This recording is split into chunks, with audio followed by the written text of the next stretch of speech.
Shri Venkateswara gold తాకట్టులో ఉన్న మీ బంగారాన్ని విడిపించి కొనబడును.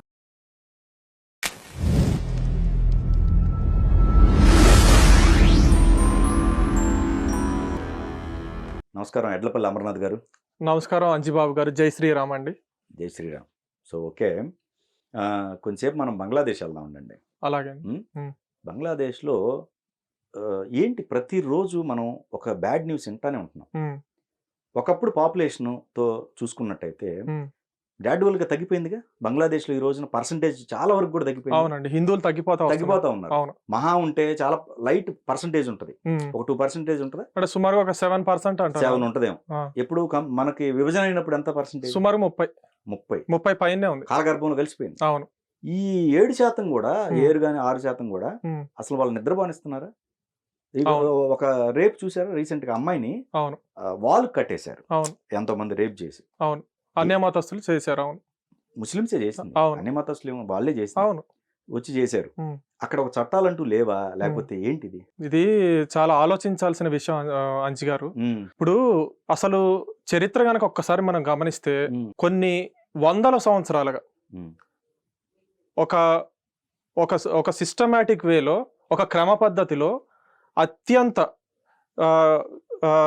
ఓచకోతలకి గురైనటువంటి సామాజిక వర్గం ఏదైనా ఉందో అంటే అసలు ప్రపంచ చరిత్ర కనుక మనం గమనించామనుకోండి, హిందూ సామాజిక వర్గం అండి. ఒక హిందూ మతం మీద జరిగిన దాడులు, హిందువుల్ని ఒక సామూహిక నిర్మూలన, అంటే ఒక రకంగా ఏంటంటే అసలు కంప్లీట్గా క్లెన్జింగ్ అంటారు వీళ్ళు. ఆ రకంగా ఒక హిందువుల మీద చేసినటువంటి దాడులు బహుశా ప్రపంచ చరిత్రలో ఏ జాతి మీద కూడా జరిగి ఉండవండి. ఓకే, దీనికి మనకి చరిత్రలోకి వెళ్ళి గమనిస్తే అనేక ఉదాహరణలు. అసలు ఈ రోజు చూడండి ఎంత దారుణంగా అంటే, ఈ రోజు భారతదేశం హిందువుల మెజారిటీ దేశంగా ఉంది. మన పక్కనే ఉన్న పొరుగు, మన దేశం నుంచి విడిపోయినటువంటి ఒక చిన్న రాష్ట్రం ఏదైతే ఒకప్పుడు తూర్పు బెంగాల్ ఉందో, అది కూడా ఒక 1000 సంవత్సరాల క్రితం కంప్లీట్గా పూర్తిగా హిందూ రాష్ట్రమే. తర్వాత కాలంలో కొంతమంది రాజుల కాలంలో మతం మారి ఈ రోజు ఏంటంటే అది ప్రతి ఒక్క దేశంగా ఆవిర్భవించింది. కానీ వాళ్ళ మూలాలను మర్చిపోయి, వాళ్ళ సంస్కృతిని మర్చిపోయి, ఈ రోజు ఏంటంటే కొంతమంది ప్రలోభాల వల్ల, కొంతమంది బోధనల వల్ల ఈ రోజు మన హిందువుల మీద అనేక రకమైనటువంటి దాడులు చేస్తున్నారండి. ఈ రోజు హిందూ ఎంత ప్రమాదంలో ఉన్నాడంటే, ఈ రోజు మనకి మన చుట్టుపక్కల ఉన్న దేశాల్లో ఎక్కడికి వెళ్ళినా స్వేచ్ఛ లేదు. పాకిస్తాన్లో కానివ్వండి, ఆఫ్ఘనిస్తాన్ కానివ్వండి, లేదా టిబెట్ కానివ్వండి, లేదా మనకి బంగ్లాదేశ్ కావచ్చు, ఎక్కడికి వెళ్ళినా కూడా, ఇంక్లూడింగ్ మన భారతదేశం, ఈ రోజు హిందువుల మెజారిటీ ఉన్న భారతదేశంలో కూడా రామతీర్థంలో శ్రీరాముల వారి తల నరికేసే స్థాయికి ఈ రోజు హిందువుల యొక్క పరిస్థితి, హిందూ దేవుళ్ళ యొక్క పరిస్థితి వెళ్ళింది. ఈరోజు హిందువులందరూ ఆలోచించాలండి. హిందూ యువత అంతా కూడా ముందుకు రావాలి. మీరంతా ఒక వజ్రాయుధం లాగా తయారవ్వాలి. మీరు ఎందుకని కేవలం మీ యొక్క ఉద్యోగాలు, మీ యొక్క వ్యాపారాలు, మీ కుటుంబం వరకే మీరు ఎందుకు ఆలోచిస్తున్నారు? ఇప్పుడు రీసెంట్గా పెహల్గాంలో ఒక పెద్ద దాడి జరిగిందండి, తీవ్రవాద ఘటన. హిందువులా కాదని చెప్పి చెక్ చేసి మరీ చంపారు. కల్మా చదివితే వదిలేస్తాం అన్నారు. మరి భారతదేశం అంతా స్పందించింది. తర్వాత మళ్ళీ మామూలైంది కదా.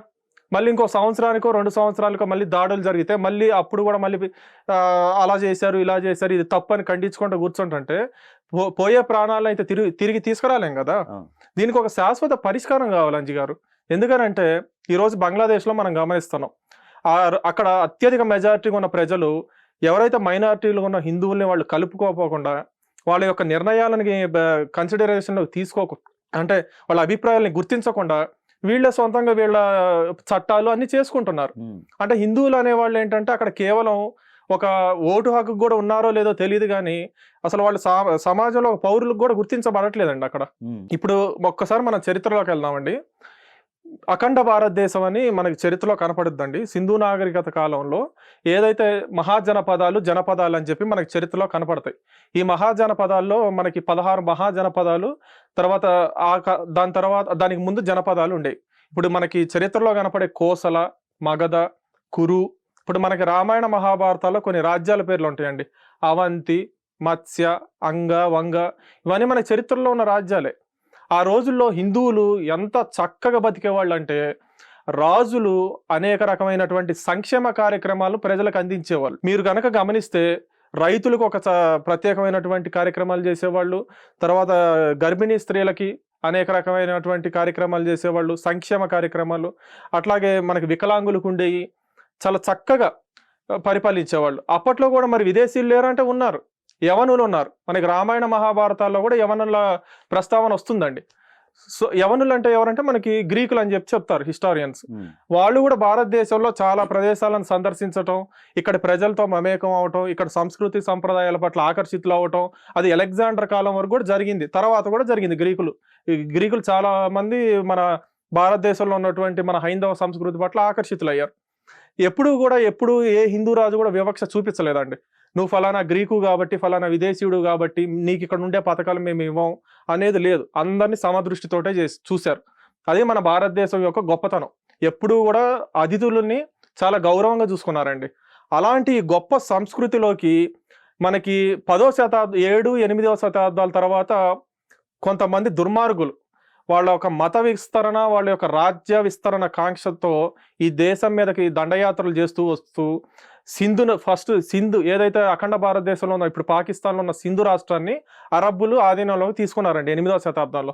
తర్వాత బప్పరావలు, ఇట్లా లలితాదిత్య, ఇట్లా గొప్ప గొప్ప రాజుల యొక్క పోరాటంతో మళ్ళీ తిరిగి అదంతా కూడా హిందూ రాజుల కిందకు వచ్చింది. మళ్ళీ మహమ్మద్ గజ్నీ, మహమ్మద్ గోరీ ఇట్లాంటి వాళ్ళు అందరూ వచ్చి, మొన్ననే మనం చూసాం సోమనాథ్ 1000 సంవత్సరాలు పూర్తి చేసుకుందండి. 1026వ సంవత్సరంలో జనవరి 5వ తారీఖున దాన్ని కోల్చడం జరిగింది అప్పటి మొహమ్మద్. అది ఇప్పుడు 2026 జనవరి 5వ తారీఖుకి 1000 సంవత్సరాలు పూర్తి చేసుకుంది. అంటే హిందువుల యొక్క ఆత్మాభిమానం అనేది మనం చూపించుకోగలిగాం. మన ధైర్య సాహసాలకి ప్రతీక సోమనాథ్ అనేది. ఎన్నోసార్లు దండయాత్రలు జరిగినాయి. అక్కడ ప్రజలు, భక్తులు ఒక మాట అన్నారండి. అప్పుడు ఎవరైతే దండయాత్రకు వచ్చాడో ఆ రాజుతో ఒక మాట అన్నారు, మేము ఈ దేవాలయంలో ఉన్న సంపద అంతా నీకు ఇస్తాం, నువ్వు ఇక్కడ ఉన్నటువంటి విగ్రహాన్ని వదిలిపెట్టు, ఇది మా సెంటిమెంట్స్తో ముడిపడి ఉన్న విషయం అని చెప్పారు. అయితే ఆయన ఏమన్నాడు తెలుసా, నాకు ఈ డబ్బు వద్దు, కానీ విగ్రహాలను మాత్రం నేను పగలగొడతాను, అప్పుడే నాకు నా సమాజంలో గౌరవం వస్తుంది. చాలామంది ఏమంటారంటే ఇది ఏదో రాజులు కాలంలో కొంతమంది డబ్బుల కోసం చేశారని చెప్పి అంటారు, కానీ తప్పండి. చరిత్ర ఒప్పుకోవట్లా. మీరు మథురా మీద జరిగిన దాడిని చూడండి, అయోధ్య మీద జరిగిన దాడిని చూడండి, మన సోమనాథ్, కాశీ ఏదైనా తీసుకోండి సార్. మనకు అప్పుడు ముల్తాన్లో సూర్య దేవాలయం అని ఒకటి ఉండేది. అప్పట్లోనే ప్రపంచంలో చాలా ప్రసిద్ధ సూర్య దేవాలయం అది. దానికి బద్దలు కొట్టారు 11th సెంచరీలో. కేవలం ఎందుకు? విగ్రహాలు ఏవైతే ఉన్నాయో వాటిని కనుక బద్దలు కొడితే అదొక ఏంటంటే సునకానందం పొందటం అనమాట. అంటే అవతల వాడి విశ్వాసాన్ని మనం దెబ్బతీసామని ఆనందపడటం. మరి కాదని చెప్పమనండి. ఒకవేళ ఇదంతా చరిత్రలో జరగకపోతే ఎవరైతే వాళ్ళ తరఫున మత్తాసు తీసుకుంటున్నారో వాళ్ళు ముందుకు వచ్చి ఇదేందో చరిత్ర పుస్తకాల్లో తప్పు రాశారండి, వాళ్ళేదో డబ్బుల కోసం వచ్చారు, అక్కడ ఉన్న డబ్బుల్ని కొలగొట్టెళ్ళారు అంతే తప్ప ఇది హిందువుల మీద దాడి కాదు, హిందువుల మీద జరిగిన దాడే. సోమనాథ్లో 50,000 మంది హిందువుల్ని మన ఆలయం గోడల లోపలే ఊచకోతలు పోసారండి. 50,000 మందిని అప్పుడే 1000 సంవత్సరాల క్రితమే. అసలు అది ప్రపంచంలోనే ఆర్తనాదాలతో నిండిపోయినటువంటి ఒక ఘోష, అది ఒక మానవ ఘోష. ఎందుకంటే అసలు చూడండి, అసలు ఆర్తనాదాలు మొత్తం భారతదేశం అంతా కూడా అవి వినపడ్డాయి. ఎందుకు? మన రాజులందరూ కూడా ఐక్యమయ్యారు. ఏదైతే మనకి అన్యాయం జరిగిందో సోమనాథ్లో శివలింగాన్ని పగలగొట్టేసి మన చోళులు కానివ్వండి వీళ్ళందరూ కూడా ఇతన్ని పట్టుకొని శిక్షిద్దామని చెప్పుకునే లోపే ఇతను ఏం చేశాడు తెలివిగా, రాజస్థాన్లో ఉన్న ఎడారి ద్వారా తప్పించుకొని వెళ్ళిపోయాడు ఆఫ్ఘనిస్తాన్కి, గజనవీడు సామ్రాజ్యానికి వెళ్ళిపోయాడు అనమాట. సో ఈ గజనీలు, గోరీలు ఇట్లా భారతదేశం మీద దండయాత్ర చేస్తూ అనేక లక్షల మంది హిందువుల్ని ఊచకోత కోసారు. ఇప్పుడు ఏదో బంగ్లాదేశ్లో జరిగింది కాదండి, బంగ్లాదేశ్లో ఎవడో ఒకడు చేసింది కాదు. ఇది ఒక సిస్టమేటిక్గా 100,000 సంవత్సరాల నుంచి భారతదేశం హిందువుల మీద జరుగుతూనే వస్తుంది. ఇప్పుడు వాస్తవంగా హిందువుల జనాభా 400 కోట్లు ఉండాలి ఈ దేశంలో, కానీ ఎంత ఉంది? 120, 110 అంటున్నారు. అంటే మిగిలిన 300 కోట్లు ఏమైంది? ఐదరు మతం అన్నా మారారు. ఇప్పుడు పాకిస్తాన్లో ఉన్న జనాభా ఏదైతే ఉందో, బంగ్లాదేశ్లో ఉన్న జనాభా ఏదైతే ఉందో, ఆఫ్ఘనిస్తాన్లో ఉన్న జనాభా ఏదైతే ఉందో సుమారుగా 60 కోట్లు ఉన్నారు వీళ్ళు అన్య మతస్థులు. ఈ 60 కోట్లు కూడా హిందువులే ఒకప్పుడు. వీళ్ళందరినీ ఏంటంటే చంపుతామనో లేకపోతే ఆర్థిక ఇబ్బందులు పెట్టో ఏదో మతం మార్చింది వీళ్ళందరినీ కూడా. ఇదంతా కూడా ఔరంగజేబు కాలంలో, పిచ్చి తుగ్లక్ కాలంలో, గజనీలు, గోరీలు, ఢిల్లీ సుల్తాన్ల కాలంలో జరిగిందే కదా ఇదంతా. అప్పుడు ఇంకొకటండి, మరి ఇది ఎవరో ఒకళ్ళిద్దరు చేసినంత మాత్రాన అందరికి ఎట్లా ఆపాదిస్తామని చెప్పి కొంతమంది తెలివిగా అంటారు అనమాట. ఇప్పుడు దక్షిణ భారతదేశ చరిత్ర చూసుకుంటే మనకి బహమనీ సామ్రాజ్యం అని ఒకటి ఉందండి. 1365 సంవత్సరంలో బహమనీ రాజు అయినటువంటి మొహమ్మద్ షా 5 లక్షల మంది హిందువులని రాయచూరులో అత్యంత కిరాతకంగా చంపాడండి. రక్తపాతం సృష్టించాడు. ఇప్పుడు కర్ణాటకలో ఉన్న రాయచూరు అప్పట్లోనే 700 సంవత్సరాల క్రితమే 5 లక్షల మంది హిందువులు చంపారు. అది చాలా గర్వంగా చెప్పుకున్నారు వాళ్ళ పుస్తకాల్లో. దానికంటే ముందు 1336లో మదురై సుల్తాన్ అక్కడ ఒక చెట్టు ఉంటే ఆ చెట్టుకు అక్కడ ఉన్న హిందువులందరినీ చంపి ఏలాడదీశారండి. మరి ఇక్కడ మళ్ళీ మన తెలంగాణ ఆంధ్రప్రదేశ్లో ముసునూరు నాయకులు పోరాడినటువంటి పిచ్చి తుగ్గులకు ఎవరైతే ఉన్నాడో ఇక్కడ కూడా వేలల్లో బ్రాహ్మణులను చంపారు మొన్న రెండు రాష్ట్రాల్లో కలిపి. తర్వాత ఏంటి, మనకి అటు విజయనగర సామ్రాజ్యంలో హంపి ఉంది కదండి, హంపి మీద తల్లికోటి దోన ఒకటి జరిగిందండి 1565లో. సుమారు 5 లక్షల జనాభా అప్పట్లోనే విజయనగరం ఉంది. అసలు 5 లక్షలు అంటే అప్పట్లో ఆలోచించండి ఎంత మహానగరం అనేది. అసలు మొత్తం తుడిచిపెట్టేశారండి, అందరినీ నరికేశారు ఈ సుల్తాన్లు. ఎందుకంటే విజయనగరం ఓడిపోయింది ఆ యుద్ధంలో.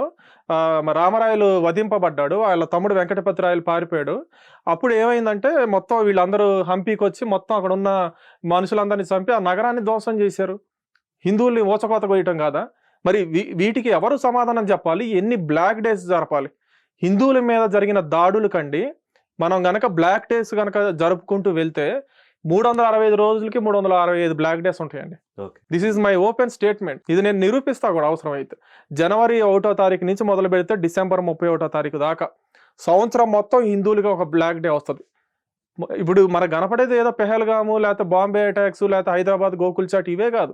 ఒక్కసారి చరిత్రను గమనిస్తే మన దేవాలయాల కేంద్రంగా చేసుకొని ఎంతమంది బ్రాహ్మణుల్ని, ఎంతమంది హైందవుల్ని అసలు నిర్దాక్షిణంగా చంపారు అనేది మనకి చరిత్రలో కనపడుద్ది.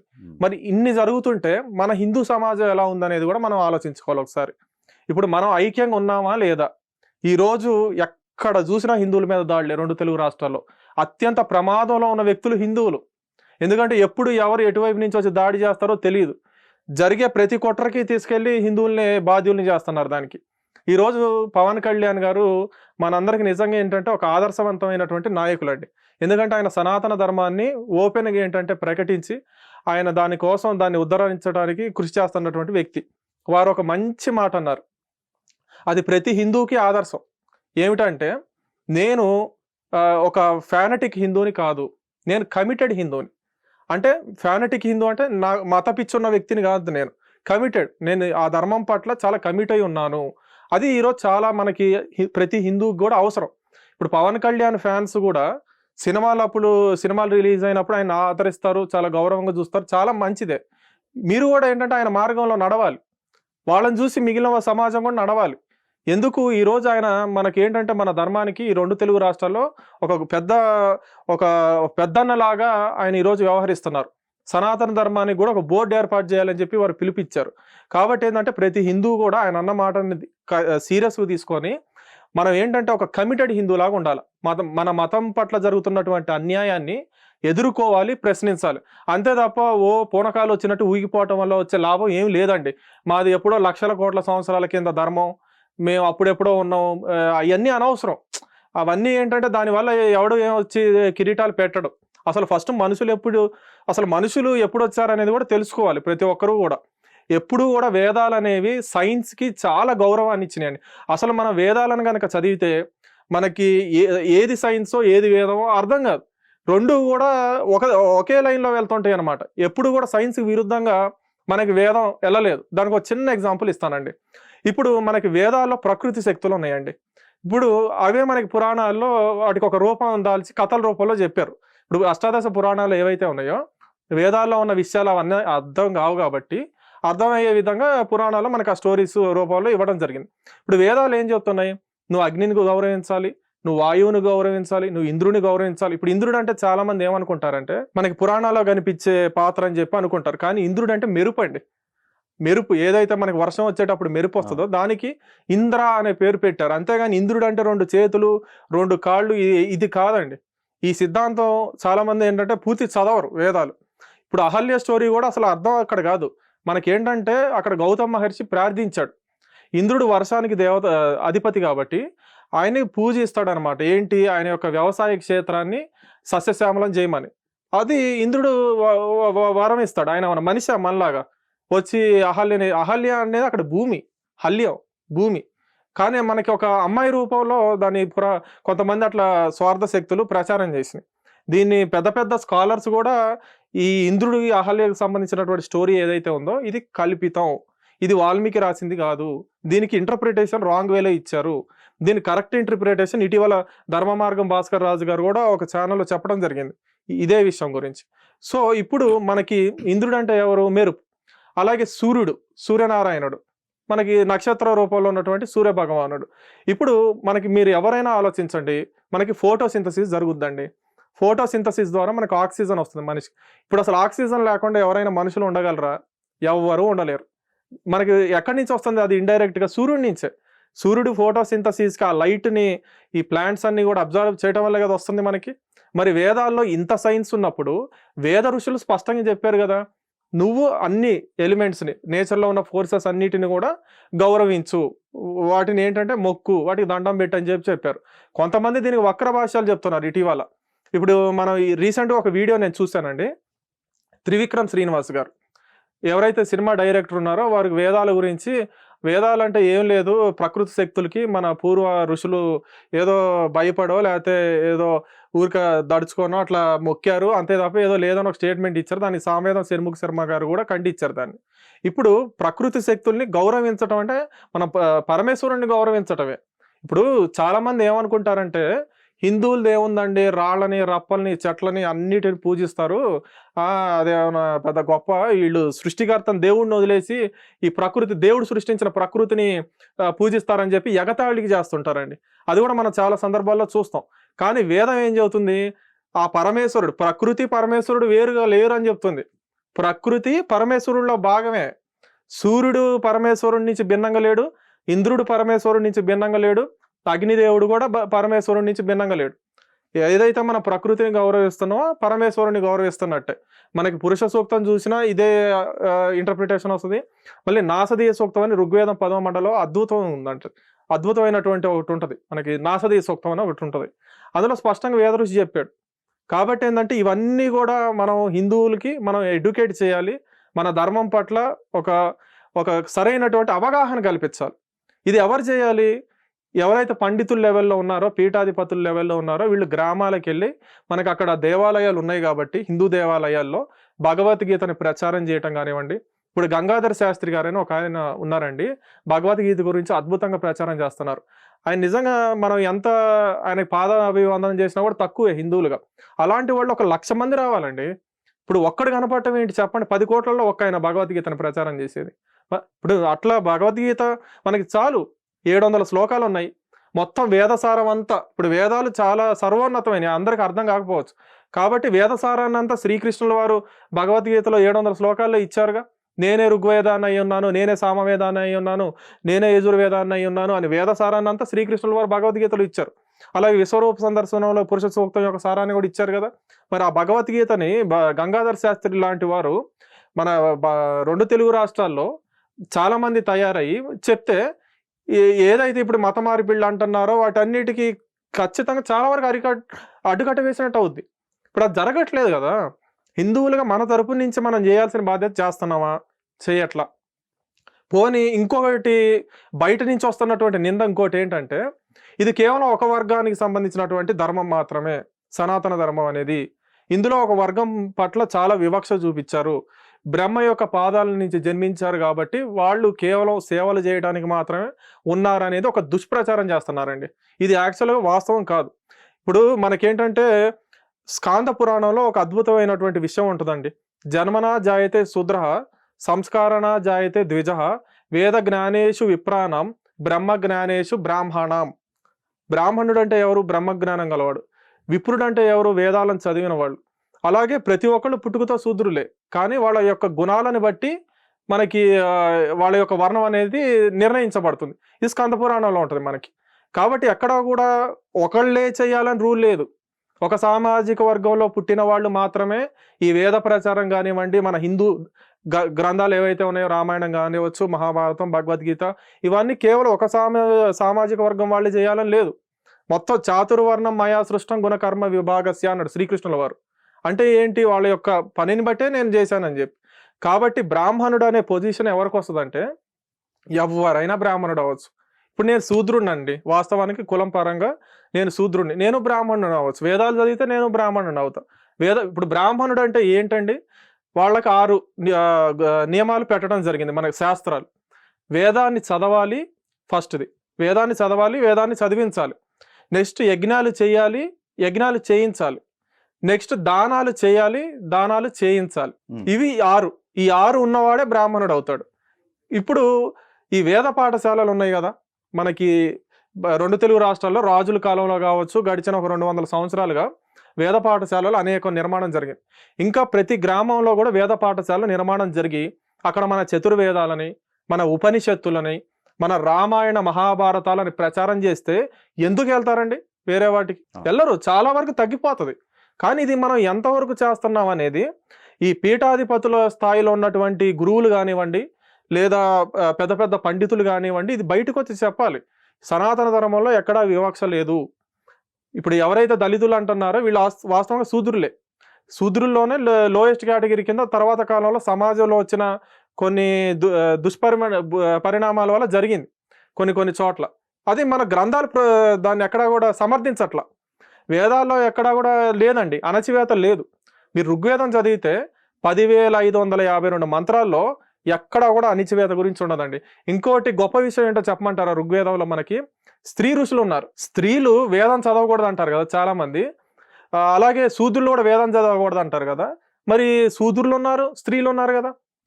అపల, ఐత్రేయి, గార్గేయి వీళ్ళందరూ స్త్రీలే మనకు ఋగ్వేదంలో ఉంటారనమాట. వేద ఋషులు అంటే కేవలం మగవాళ్లే కాదు, అందులో ఒక వర్గం వాళ్లే కాదు, స్త్రీలు కూడా ఉన్నారు. మరి ఇంత గొప్ప సనాతన ధర్మం మరి తర్వాత కాలంలో అయితే కొన్ని విదేశీ దండయాత్రల వల్ల కావచ్చు, మన సతీ సాగమనం కానివ్వండి, ఇట్లా కొన్ని వచ్చినాయి మన స్త్రీలను రక్షించుకోవడం కోసం. ఇవన్నీ కూడా ఈ బ్రిటిష్ వాళ్ళ కాలంలో, తర్వాత అంతకుముందు విదేశీయుల కాలంలో ఇవన్నీ కొన్ని వచ్చి చేరినాయి. వాటిని ఏంటంటే పెద్ద పెద్ద వాళ్ళ స్థాయిలో ఉన్నటువంటి వ్యక్తులు ముందుకు వచ్చి మన అందరం సమానమే, దీనికి ఏం కుల కట్టుబాట్లు ఏమి లేవు, ఖచ్చితంగా హిందూ మతంలో ఎవరైనా కూడా ఏ గ్రంథాన్నైనా చదవచ్చు, ప్రచారం చేసుకోవచ్చు అనండి. ఇప్పుడు సమాజంలో 90% జనాభా శూద్రులే ఉన్నారండి. వాళ్ళకు గనక ఈ వేద ప్రచారాన్ని కల్పిస్తే ఎంత ఉద్ధరించబడుద్ది హిందూ మతం. ఇప్పుడు కేవలం 2% 3% ఉన్న వ్యక్తులే వాళ్ళు ఎంతం చేస్తారు? ఇప్పుడు ఇంత 120 కోట్ల జనాభా ఉన్న హిందూ జనాభా ఉన్న ఈ దేశంలో కేవలం 1 కోటి, అందులో ఎంతమంది ఈ పౌరోహిత్యం వైపు, ఈ వేద పఠన వైపు వస్తున్నారు? వాళ్ళ పాపం బ్రాహ్మణులు అండి ఈరోజు ఎంత అట్టడుగు స్థాయికి వెళ్ళిపోయారంటే పాపం ఈరోజు వాళ్ళకి ప్రభుత్వాల నుంచి ఎలాంటి ఆదరణ లేక, ఒకప్పుడు రాజుల కాలంలో ఉండేటప్పుడు బాగానే జరిగేది. కానీ ఎప్పుడైతే ఈ మనకి ప్రజాస్వామ్యం వచ్చిందో ఈ రోజు చాలా మంది ఏమని నిందిస్తారంటే బ్రాహ్మణులకు ఏముంది, వాళ్ళు ఇస్తారు వీళ్ళు ఇస్తారని చెప్పి అంటుంటారు. కానీ ఈ రోజు అత్యధికంగా సమాజంలో ఏంటంటే వాళ్ళు వివక్షకు గురవుతున్నారు బ్రాహ్మణులు. మరి వాళ్ళ తరపున మనం పోరాడాలి కదా. వాళ్ళకు కూడా ఏంటంటే తగిన న్యాయం ప్రభుత్వాలు చెయ్యాలి. ఈరోజు వాళ్ళ జనాభా తగ్గిపోతుంది, రోజు రోజుకి తగ్గిపోతుంది. వాళ్ళు వేద విద్యను వదిలేసి విదేశాలకు వెళ్ళిపోతున్నారు. మరి వేదాలను ఎవరు కాపాడాలి? మనకి హయగ్రీవుడి వృత్తాంతం ఒకటి పురాణాల్లో వస్తుందండి. ఒక రాక్షసుడు ఏంటంటే ఈ వేదాలన్నీ తస్కరించి తీసుకెళ్తుంటే శ్రీ మహావిష్ణు వేదాలను రక్షించటం కోసం ఒక అవతారాన్ని తీసుకొని వేదాలను రక్షించడం జరుగుతుంది. మరి అంత దేవుడే సాక్షాత్తు వచ్చి మన వేదాలను రక్షించినప్పుడు మరి అది ఎందుకు మనకి కథ రూపంలో ప్రచారం అవుతున్నప్పుడు మన బాధ్యత మనం కూడా ముందుకు వచ్చి ఈరోజు హిందువుల మీద ఇన్ని దాడులు జరుగుతున్నాయి, హిందూ సమాజంలో ఇంత విభజన కనబడుతుంది, అనేక దుష్ప్రచారాలు జరుగుతున్నాయి, వీటన్నిటికీ ఒక పులి స్టాప్ పెడదాం. ఖచ్చితంగా ఏంటంటే పీఠాధిపతులు మనకి ఏదైతే శృంగేరి పీఠం ఉందో, కంచి పీఠం ఉందో, ద్వారకా పీఠం ఉందో, వీళ్ళందరూ కూడా ముందుకు వచ్చి అందరూ ఏదైతే శూద్రులు కావచ్చు, కులాలకు అతీతంగా వేద పాఠశాలల్లో ఎవరైనా వేద విద్యని బోధించవచ్చు. అలాగే అన్ని గ్రామాల్లో కూడా వేద పాఠశాలల యొక్క నిర్మాణం వీళ్ళు బాధ్యత తీసుకొని చేస్తే ఖచ్చితంగా ఈ ఏవైతే అన్య మతాల్లోకి వెళ్తున్నారని చెప్పి అంటున్నారో అవి 90% అరికట్టినట్టు అవుద్దండి. అసలు మీరు మతం మారే వాళ్ళని చూడండి, వాళ్ళకి అసలు భగవద్గీతలో ఏముందో తెలియదు, వేదాల్లో ఏముందో తెలియదు, రాముడి తత్వం ఏందో తెలియదు. రాముడి గురించి చెప్పమంటే ఏం చెబుతారంటే ఆయన ఇప్పుడు ఇంకోటి అండి, ఇక్కడ ఎట్లా కొట్టుకుంటారంటే మన వాళ్ళలోనే కొంచెం అనైక్యత వల్ల రాముడి విషయం వచ్చేసరికి ఆయన మాంసం తిన్నాడా లేదా, ఇది అవసరం అండి. ఆయన మాంసం తిన్నాడా లేదా అనేది అవసరమా? రాముడు ఎలా జీవించాడు అనేది అవసరమా? నాకైతే రాముడు ఎలా జీవించాడు అనేది అవసరం. రాముడిలో అనేకమైనటువంటి గొప్ప గొప్ప లక్షణాలు కనపడతాయి. రామో విగ్రహాన్ ధర్మ అంటారు. అంటే రాముడు ధర్మానికి నిలువెత్తు రూపం అన్నమాట. ఆయన ఒక తండ్రికి ఒక అద్భుతమైనటువంటి కొడుకు ఆయన. అంటే ఒక కొడుకు ఎలా ఉండాలి, ఒక తండ్రి మాట, ఒక తండ్రి గారు మాట ఇస్తే ఆయనేం వచ్చి చెప్పలేదు కదా, కైకేయి చెప్పుద్ది. ఆయనేం వచ్చి నువ్వు అడవులకు ఎలా అని చెప్పలా. కైకేయి గారే వచ్చి ఇట్లా మీ నాన్నగారు వరాలు తీసుకున్నారు, అది నేను ఇప్పుడు అడిగాను, భరతుడికి పట్టాభిషేకం జరగాలని చెప్తుంది. అలాగనే అమ్మ అంటారు ఆయన. ఒక మాట పల్లెత్తి మాట్లాడు, నువ్వు ఎందుకు అలా చేసావు, నాకేం సంబంధం, అప్పుడెప్పుడో జరిగింది కదా అని చెప్పి ఆయన అనలా. 14 సంవత్సరాలు వెళ్ళాడు వనవాసాలకి. ఈ రోజులో ఎంతమంది వెళ్తారు చెప్పండి అట్లా? చిన్నప్పటి నుంచి అష్టైశ్వర్యాల మధ్య పెరిగిన వాళ్ళు, అనేక సిరి సంపదల మధ్య పెరిగిన వాళ్ళు అడవులు పోయి అక్కడ కందమూలాలు తినమంటే ఎవరైనా తింటారా? మామూలుగా ఎంతమంది తింటారు? రాజవంశాల్లో ఎంతమంది చేశారు అలా? చరిత్రలో ఎవరైనా చేసిన వాళ్ళు ఉన్నారు ఇతర దేశాల్లో?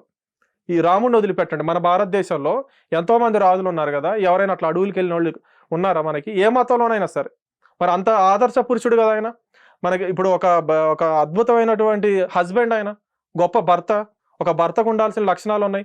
ఇప్పుడు రావణాసుడు ఎత్తుకుపోతే నాకెందుకులే, నేను ఇంకో పెళ్లి చేసుకుంటాను, అది రాజకుటుంబం కదా అని చెప్పి అనుకోవాలా. రావణాసుడు పెద్ద సైన్యం ఉంది, మరి నా దగ్గర ఏం లేదు కదా, లక్ష్మణుడు తప్పితే పక్కన ఎవరు లేరు కదా, మరి నేను వెళ్తే ఒకవేళ ఆయన చేతిలో చనిపోతే పరిస్థితి ఏంటి, అది మా ఇక్ష్వాకు వంశానికి కళంకం కదా అని చెప్పి ఆయన భయపడలేదే. వీరుళ్లాగా పోరాడాడు కదా, సుగ్రీవుని కలిశాడు, సైన్యాన్ని కూడగట్టాడు, యుద్ధం చేశాడు, గెలిచాడు. అది మన హిందువుల యొక్క పరాక్రమం. అది రాముడికి. అందుకు మనం జై శ్రీరామ్ కొట్టాలి. ఈరోజు మనందరం జై శ్రీరామ్ అని ఎందుకు అంటున్నామంటే అందుకు. రాముడు ఒక మహోన్నతమైనటువంటి ఒక మర్యాద పురుషోత్తముడి కింద మనం గౌరవిస్తాం. ఆయన పుట్టుకోక ముందు ఆయన దేవుడే, ఆయన చనిపోయిన తర్వాత కూడా, ఆయన వైకుంఠానికి వెళ్ళిన తర్వాత కూడా ఆయన దేవుడే, శ్రీ మహావిష్ణు రామాయణ ప్రకారం. కానీ ఆయన బతుకున్నంత కాలం ఆయన మనిషే. ఎందుకు? రావణాసుడికి ఒక వరం ఉంది, బ్రహ్మదేవుడు గారు ఇచ్చింది. ఏమని? కేవలం మనుషులు మాత్రమే నన్ను చంపగలిగే విధంగా మిగిలిన దేవతల చేతుల్లో నాకు మరణం ఉండకూడదని చెప్పి బ్రహ్మదేవుడి దగ్గర నుంచి రావణాసుడికి వరం ఉంది. కాబట్టి కేవలం మనిషి మాత్రమే చంపగలడు రావణాసురుడిని. అందుకని అసలు రాముల వారికి తెలియదు ఆయన శ్రీ మహావిష్ణువు అని. రామాయణం మొత్తంలో ఎక్కడైనా, ఇప్పుడు శ్రీకృష్ణుల వారు భగవద్గీతలో నేనే విష్ణువుని అని ప్రకటించుకున్నారు కదా శ్రీకృష్ణుల వారు. కానీ రాముల వారు ఎక్కడా కూడా రామాయణంలో నేనే విష్ణువుని, ఆయనకు అసలు విష్ణువు అని కూడా తెలియదు. ఆయన వేరే దేవతలు, బ్రహ్మదేవుడు వీళ్ళందరూ వచ్చి నువ్వే విష్ణువు అన్నా కూడా నాకు తెలియదు అంటాడు. ఆయన మనిషి యొక్క పరిధిలోనే బతికాడు. కేవలం ఆయన ఆలోచన అంతా ఒక మనిషి వరకే పరిమితం అయింది. కానీ ఎంత గొప్ప లక్షణాలతో ఉన్నాడు. ఇప్పుడు అందుకనే కదా వాల్మీకి గారు రామాయణం రాసింది. ఎందుకు? ఒక ఆదర్శవంతమైనటువంటి ఒక పురుషుడి చరిత్ర ఈ సమాజానికి అందించాలని. ఇప్పుడు అది పక్కన పెట్టేసి ఆయన దేవుడా కాదా, ఆయన విష్ణువా కాదా, ఆయన మాంసం తిన్నాడా లేదా, తర్వాత ఆయన ఎప్పుడోడు, లక్షల కోట్ల సంవత్సరాల క్రింద, వేల సంవత్సరాల కింద, దీనివల్ల ఎవరికి ఉపయోగం లేదండి. నేనైతే రాములు వారు ఎలా జీవించారో దాన్నే నేను ఆదర్శంగా తీసుకుంటా తప్ప ఆయన చరిత్రలో ఎప్పుడున్నాడు, లక్షల కోట్ల సంవత్సరాలు, ఆయన దేవుడా కాదా, ఇదంతా అనవసరం. ఆయన ఖచ్చితంగా రామాయణ ప్రకారం దేవుడే. ఎప్పుడు? ఆయన జన్మ తీసుకోకముందు, జన్మ అయిపోయిన తర్వాత. కానీ ఆయన బతుకున్నంత కాలం అంతా ఆయన మనిషే, నరావతారం అండి ఆయన. కృష్ణుడికి రాముడికి ఉన్న తేడా అది. శ్రీకృష్ణుల వారు ఏంటి? ఆయన దేవుడు. ఆయన భగవద్గీతలో కూడా స్పష్టంగా ప్రకటించుకున్నాడు, నేనే ఈశ్వరుడిని అని చెప్పి విశ్వరూపంలో స్పష్టంగా చెప్పాడు కదా. కృష్ణుల వారు దేవుడు, రాముల వారు నరుడు. అది డిఫరెన్స్ రామావతారానికి కృష్ణావతారానికి ఉన్నటువంటి డిఫరెన్స్ అనమాట. కాబట్టి ఏంటంటే శ్రీకృష్ణుల వారు మనకి దేవుడు, రాముల వారు ఏంటంటే ఒక ఆదర్శవంతమైనటువంటి మహాపురుషుడు. అందుకని ఏంటి, ఈరోజు హిందువులు అందరూ కూడా మన రాముడు గొప్పతనం కానివ్వండి, మన కృష్ణుడి గొప్పతనం కానివ్వండి తెలుసుకోవాలి. రామాయణాన్ని, మహాభారతాన్ని వేద పాఠశాలలకు వెళ్ళి ఖచ్చితంగా, ఇప్పుడు ప్రతి స్టూడెంట్ మనం చూస్తున్నామండి, ఇంటర్ పిల్లలు ఉంటారు. ఇంటర్ శ్రీ చైతన్య అని, నారాయణ అని రకరకాల కాలేజీలు తయారైనవి. నేనేంటంటే ఇప్పుడు వాళ్ళకి కొంతమంది గమనిస్తుంటా, మాకు ఆ ర్యాంక్ రావాలి, ఈ ర్యాంక్ రావాలని చెప్పి ఒత్తిడి ఎదుర్కొంటున్నారు చిన్నతనం నుంచే. కానీ పెద్ద అయ్యేసరికి ఏమవుతుందంటే ఒక మానసిక వికలాంగుల కింద తయారవుతున్నారు కొంతమంది. ఎందుకు? ఎదగాల్సిన వయసులో, హార్మోన్స్ అన్ని మారిపోయే వయసులో ఆ ఒత్తిడి రావటం వల్ల వాళ్ళ పిల్లల మనసుల్లో కూడా అది చాలా డ్యామేజ్ చేస్తుంది. ఒకప్పుడు అట్లా లేదు. చిన్నప్పుడే మొత్తం వేద పాఠశాలలకు పంపేవాళ్ళు హిందువులందరినీ, అక్కడ చదివించేవాళ్ళు, రామాయణ మహాభారతాలను చదివించేవాళ్ళు. చిన్నప్పటి నుంచే వాళ్ళు ఆ కథలు విని చాలా పౌరుషంగా తయారయ్యేవాళ్ళు. ఇప్పుడు స్వాతంత్ర సంగ్రామాన్ని గమనిస్తే ఎంతోమంది గొప్ప గొప్ప వాళ్ళు, సుభాష్ చంద్రబోస్ గారు కానివ్వండి, ఎవరైనా సరే, మనకి పెద్ద పెద్ద వ్యక్తులు ఎవరైతే ఉన్నారో వాళ్ళందరూ చిన్నప్పటి నుంచి రామాయణం, మహాభారతం ఇట్లాంటి గ్రంథాలు చదివి స్ఫూర్తి పొందిన వాళ్ళే కదా. అల్లూరి సీతారామరాజు గారు కావచ్చు, ఎవరైనా. మరి ఇప్పుడు అది ఎందుకు మిస్ అవుతుంది అని అంటే ఇందుకే, ఎవరి పనుల్లో వాళ్ళు నిమగ్నం అయ్యారు. మన చరిత్రల గురించి ఆలోచించట్లేదు, మన దేవుళ్ళ తత్వాల గురించి ఆలోచించట్లేదు. ఎవరో ఎక్కడో బంగ్లాదేశ్లో చంపుతున్నారు నాకెందుకు, ఎవరో కాశ్మీర్లో చంపారు నాకెందుకు. ఇప్పుడు మురళీ నాయక్ అని ఆయన ప్రాణ త్యాగం చేశారండి. ఆయన పాదాభివందనం చేసిన తప్పులేదు, చిన్నపిల్లోడు కదా వయసులో కూడా. మన రాయలసీమకు సంబంధించినటువంటి మురళీ నాయక్ గారు మన ఆపరేషన్ సింధూర్లో చనిపోయారు ఆయన. మరి అలాంటి గొప్ప గొప్ప వ్యక్తులు వాళ్ళ త్యాగాన్ని మనం వృధా చేయకూడదు కదా. ఇది మనం ఎందుకు చేసాం? మురళీ నాయక్ గారి ప్రాణం ఎందుకు పోయిందండి? కాశ్మీర్లో హిందువుల్ని చంపినందుకే కదా. ఇప్పుడు అసలు ఈ మత మార్పిడులు ఇప్పుడు ఆల్రెడీ చెప్పేదాకా ఉన్నారండి. ఇప్పుడు కొట్టే స్థితిలోకి వచ్చారు ఆల్రెడీ. తిరగబడి కొడుతున్నారు, ఇప్పుడు రాళ్ళు వేస్తున్నారు, కొడుతున్నారు. నెక్స్ట్ ఇంక వేరే లెవెల్లో వెళ్ళుద్ది. అయినా మారట్ల వాళ్ళు. ఓకే, ఏం రావాలంటారు రెండు తెలుగు రాష్ట్రాల్లో? మిగతా వదిలిపెడదాం, మన రెండు తెలుగు రాష్ట్రాల్లో ఏం రావాలి?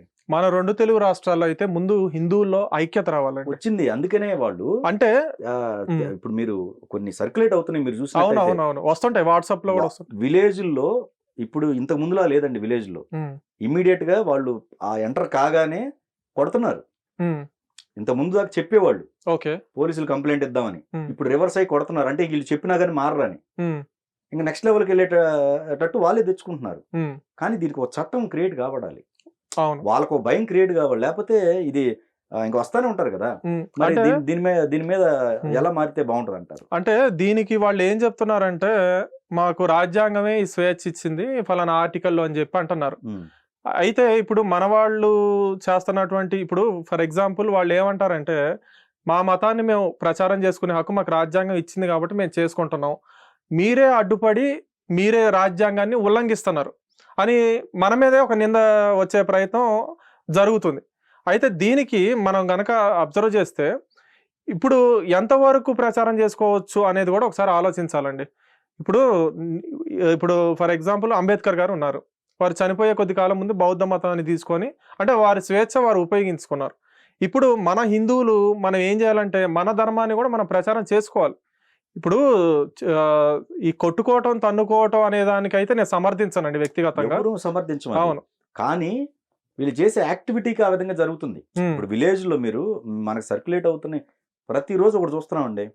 ఏదో ఒక విలేజ్ లో లేకపోతే ఏదో ఒక మండలంలో, జిల్లాలోనే ఎక్కడో గట్ట జరుగుతూనే ఉన్నాయి. మీరు గమనించినట్టయితే ఇప్పుడు సోషల్ మీడియా వచ్చిన తర్వాత చిన్న క్లిప్ కూడా వైరల్ అవుతుంది. అవునండి, వాళ్ళు వ్యాన్లు వేసుకొని రావటం, వీళ్ళు అద్దాలు బాగా కొట్టడం, కొంతమందిని అయితే తలకాయ పగలు కొట్టారు రీసెంట్ యాక్టివిటీస్ లో. ఎందుకు అలా చేసుకుంటున్నారు? వాళ్ళు మారరండి ఇంకా. ఎందుకంటే ఒక మూర్ఖత్వంలోకి వెళ్ళిన వ్యక్తి మారడు ఇంకా. ఎందుకంటే అతను ఆ విధంగా ప్రేరేపించిన వ్యక్తులు బ్యాక్ లో ఉండి నడిపిస్తూ ఉంటారు. వీడు మారడు. మారాలంటే ఏదో ఒక చట్టాలు క్రియేట్ కావాలి, అప్పుడు అందరూ బాగుంటారు. ఇప్పుడు ఒకళ్ళ బార్డర్ లోకి ఇంకొకరు రాకూడదుగా అనేదే కదా రూల్స్ పెట్టుకుంటాం. అలాగనే వీళ్ళు కూడా వాళ్ళ మతానికి సంబంధించి వాళ్ళు హ్యాపీగా బతకొచ్చు కదా. ఎందుకు ఇటు వచ్చి ఇన్ఫ్లుయెన్స్ చేస్తున్నారు?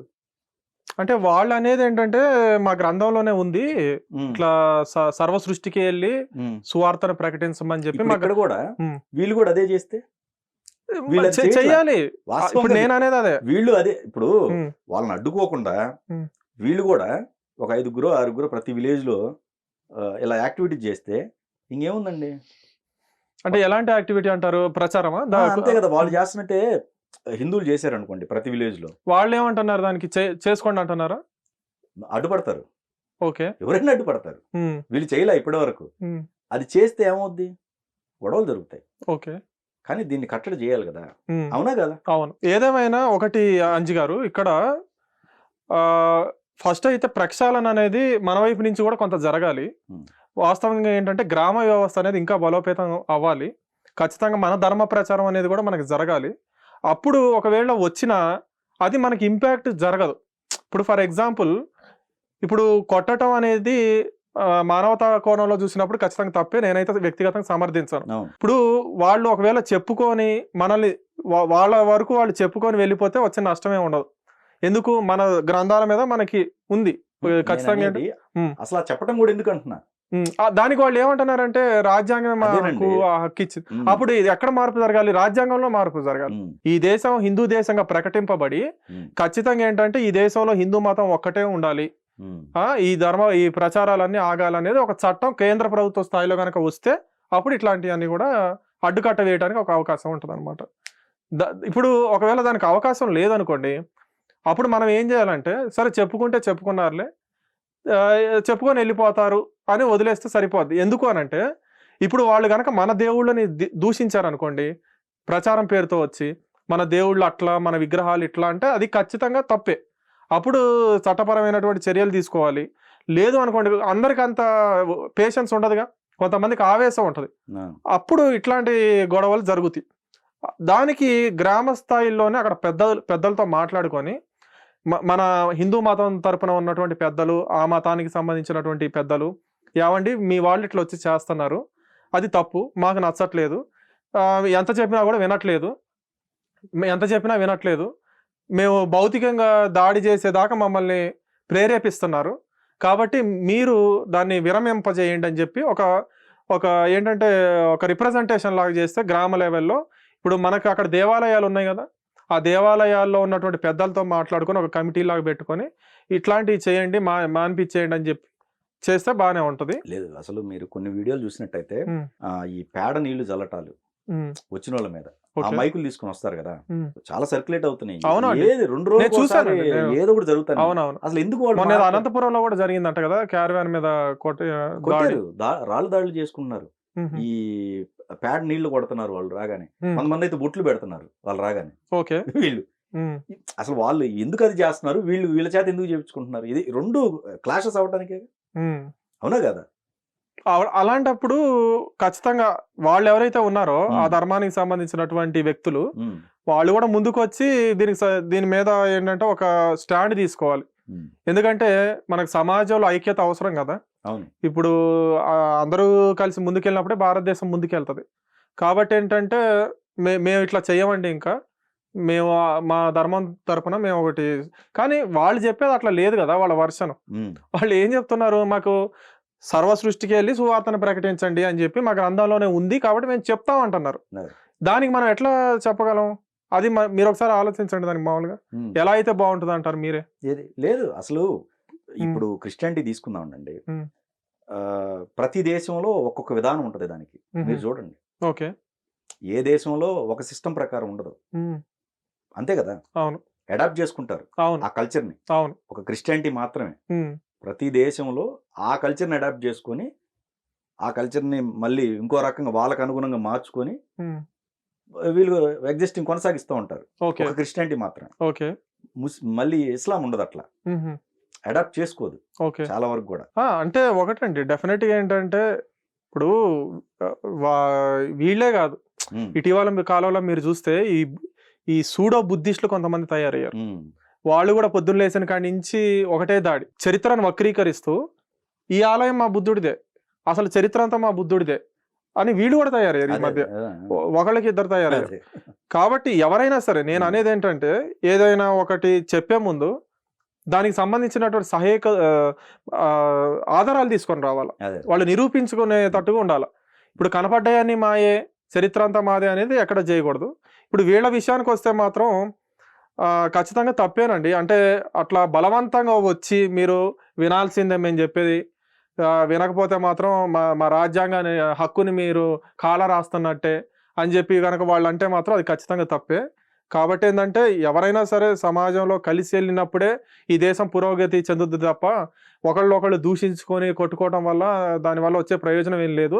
దీనికి పరిష్కారం ఒకటే, ఆ ధర్మానికి సంబంధించినటువంటి మత పెద్దలు, ఈ ధర్మానికి సంబంధించినటువంటి మత పెద్దలు కూర్చొని అసలు మీరు ఒక రిప్రజెంటేషన్ ఇవ్వండి, మీ వల్ల మాకు ఇట్లా ఇదేంటంటే చాలామందికి రాంగ్ మెసేజ్ వెళ్తుంది, చాలామందికి ఇష్టం లేదు అసలు ఇట్లా మీరు వచ్చి చెప్పటం, అసలు చెప్పాల్సిన అవసరమే ఉంది.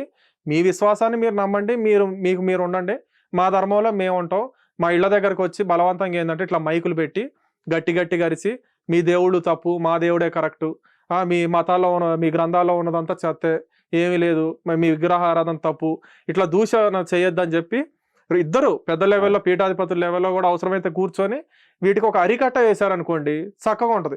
ఇప్పుడు అట్లా చేయలేదనుకోండి, ఎవడికి వాడు ఏంటంటే సొంతంగా ఒకడు వస్తాడు, ఎవడో ఆవేశం ఉన్నాడు కొడతాడు, దానివల్ల ఏం ఉపయోగం ఉంది? వాళ్ళకి ఉపయోగం లేదు. అవును. ఇటు హిందూ మతం అది చెప్పట్ల.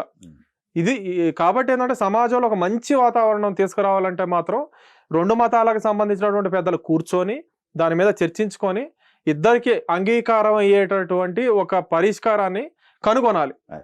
ఎంత పని చెప్పండి, దానికి ఏమైనా పెద్ద పెద్ద అవసరం అవుద్దా? అవసరం లేదు కదా. ధర్మానికి సంబంధించిన పెద్దవాళ్ళు ఎవరైతే ఉన్నారో దాన్ని ఎవరైనా ఉల్లంఘించారనుకోండి, అప్పుడు వాళ్ళ కఠినమైనటువంటి శిక్షలు అమలు పరచబడతాయని ముందే ఆ ఒప్పందంలో రాసుకోవాలి. అర్థమైందా? అదే ఖచ్చితంగా అట్లా చేయాలి. ఇప్పుడు వాళ్ళు ఏమంటున్నారు, పొద్దులేసిన కాడి నుంచి మాకు రాజ్యాంగం ఇచ్చింది మా ధర్మాన్ని ప్రచారం చేసుకోమని చెప్పి అంటున్నారు. ఇప్పుడు కానీ మనం ఎంతవరకు మన గ్రంథం గురించే చెప్తున్నాం అనేది కూడా మీరు గమనించుకోవాలి. ఊరిక పొద్దులేసిన కాడి నుంచి వచ్చి హిందూ దేవతలను తిట్టి విష్ణు అట్లా చేశాడు, శివుడు ఇట్లా చేశాడు, ఇంద్రుడు ఇట్లా చేశాడంటే మీరు అది దూషణ కిందకు వస్తుంది. మీరు కావాలంటే చూడండి, చాలా మంది పొద్దులేసిన కాడి నుంచి హిందూ దేవతలను తిడుతూనే ఈ ప్రచారాలు చేస్తున్నారు. ఆ మతానికి సంబంధించిన పెద్దలు బయటకు వచ్చి అరే మనం అట్లా తిట్టకూడదు, మన సాటి సోదరులు వాళ్ళు ఈ దేశానికి సంబంధించినటువంటి మెజారిటీ యొక్క వాళ్ళ అభిప్రాయాలు మనం గౌరవించాలి, వాళ్ళ విశ్వాసాలని మనం ఊరిక కాలరాయకూడదని చెప్పి వాళ్ళు మాట్లాడాలి కదా. ఎవరు మాట్లాడుతున్నారు? మరి ఎవరు మాట్లాడట్లా. మేము ఇక్కడ ఏమి చేయం, మేము ఏం చేయమని ఎవరికి వాళ్ళు అట్లా కూర్చుంటే సమాజం ఎటు వెళ్ళుద్ది? ఇప్పుడు రేపు పొరపాటునే దాన్ని జరిగింది అనుకోండి, ఎవరు బాధ్యత తీసుకుంటారు సమాజంలో? ఇప్పుడు మొన్న ఒక పాస్టర్ గారిది చూసాం, ఒక డెత్ చూసాం మనం ఆంధ్రాలో. కొంతమంది వచ్చి ఏమన్నారంటే స్టేట్మెంట్స్, మేము నరకటం కనుక మొదలు పెడితే, అంటే మా గ్రంథం మేము పక్కన పెడితే మేము నరకటం మొదలు పెడితే 2 నిమిషాలు చాలు మాకు అందరినీ నరకటానికి అన్నారు. దాన్ని ఎవరైనా ఖండించారా? మరి ఆ మతానికి సంబంధించిన పెద్దలు మా పాస్టర్ గారు అన్నది తప్పండి, ఇట్లా మాట్లాడకూడదని చెప్పి ఎవరైనా ఖండించారా? ఇక్కడేమో ఒక ఆయన 15 నిమిషాలు ఇస్తే చాలు హిందువులందరినీ చంపేస్తా ఉంటాడు, అక్కడేమో 2 నిమిషాలు చాలు అంటారు. అంటే మీరు నరికించుకోవటానికా మేము ఉంది? చరిత్ర నిండా నరుకుతూనే ఉన్నారు కదా. మా దేవాలయాలు కూల్చారు, మా మతాన్ని నాశనం చేశారు, మా గ్రంథాల్లోకి ప్రవేశించి అనేకమైనటువంటి ప్రక్షిప్తాలను చేర్చారు, మా మధ్య విభజన తీసుకొచ్చారు, మా దేశాన్ని విభజించారు, భారత్ మాతని 3 ముక్కలు చేశారు, పాకిస్తాన్ కింద బంగ్లాదేశ్ కింద, మళ్ళీ వీళ్ళ చిచ్చులు పెట్టారు. ఇంకేమి మిగిలిపోయి ఇంకా అసలు ఏంటి? కంప్లీట్గా నామరూపాలు లేకుండా తుడిచిపెట్టేద్దామనా హిందూ మతాన్ని? సార్ నేను ఒకటే చెప్తున్నానండి అంజి గారు, సనాతన ధర్మం అనేది ఎన్నో వేల సంవత్సరాల నుంచి ఉన్నటువంటి ధర్మం. ఎంతో పెద్ద పెద్ద చక్రవర్తుల్ని, ఇప్పుడున్న వీళ్ళకంటే కూడా పెద్ద పెద్ద మూర్ఖుల్నే చూసింది.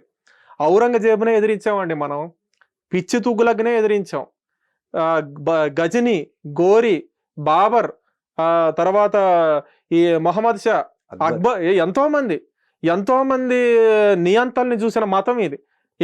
ఏం జరిగింది చెప్పండి? మన అయోధ్య మనకేముంది, మన కాశీ మనకేముంది, మన మథుర మనకేముంది, మన ద్వారక మనకేముంది, మన సోమనాథ్ మనకేముంది? కాబట్టి కాలానుగుణంగా ఏంటంటే ఎంతో మందిని ఎదిరించిన మతం ఈరోజు ఏదో మేము వచ్చేసి 2 నిమిషాల్లో మేము నరికేస్తామంటే ఔరంగజేబు వల్లే కాల. ఔరంగజేబు ఎంత పెద్ద నియంత చెప్పండి, కన్న తండ్రినే చంపినటువంటి దుర్మార్గుడు కదా. దారాషీకో అని వాళ్ళ అన్నండి, ఆయన కొద్దిగా ఈ సూఫీ తత్వం వైపు ఉండేవారు, అంటే కొంత సెక్యులర్ అనమాట.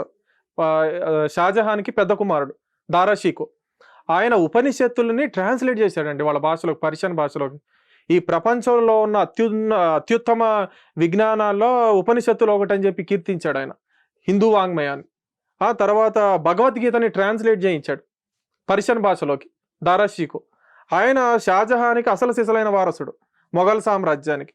ఆయనని చంపి నిర్దాక్షిణ్యంగా ఔరంగజేబు ఆయన తలని తెగ్గొట్టి షాజహాన్కి తీసుకెళ్ళాడండి. షాజహాన్ చూసి మూర్ఛిల్లిపోయాడు. అసలు సంభాజీ, ఛత్రపతి శివాజీ కొడుకు, ఆయన దారుణంగా చంపారు కదా.